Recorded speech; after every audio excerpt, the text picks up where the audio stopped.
A man of God helps you depend on God, not on him. A man of greed wants you to depend on him so he can extract money from you.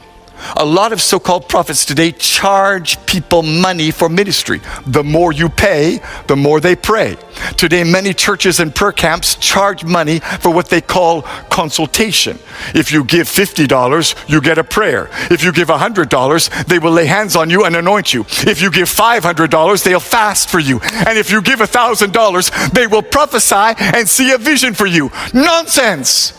Anybody who charges you for prayer or ministry is in error. Mark my words. A day of judgment is coming on the false prophets and the fake pastors in this land. They tell you, buy this anointing oil, buy this holy water, buy this prayer cloth. Do not be deceived. Jesus never sold any miracle, and neither did the apostles. We have to get back to the place today where we depend on Jesus and Jesus only. The cult of celebrity pastors must end. And here's the problem we make today. We think if a prophet speaks words that come to pass, well, then it means he's a true man of God. We think if a pastor performs miracles, signs, and wonders, that he must be operating in God's supernatural power. But the fact is, you can speak prophetic words that come to pass and still be a false prophet. You can perform miracles, signs, and wonders and still not operate in God's power. Because this is so important, let me emphasize it and say it again. Deception is not just wrong words, it's also a wrong lifestyle.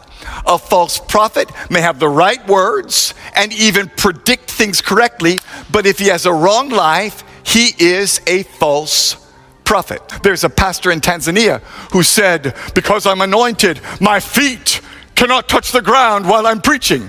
He stood on top of his members while he preached. What is that? Nonsense. The pride in pastors today is making God angry. Pastors tell their members, bow down, kneel down, touch my feet. Stop it. Jesus and only Jesus must be glorified. A few years ago, Pastor Rabalago of the Mount Zion General Assembly in South Africa was spraying Doom, super multi-insect killer, in people's faces to cure their sickness. Pastor Light Monyeki of the Grace Living Hope Ministries commanded his congregants to drink rat poison as a demonstration of the power of faith.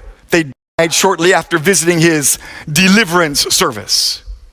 Ask yourself, where is that in the Bible? There's a great wave of error running through churches today. It's destroying pastors and ruining churches. It's causing men to backslide and making the gospel lose power. It's making a mockery of the truth and making men lose their faith. It's causing good Christians to turn from the truth and fall into sin.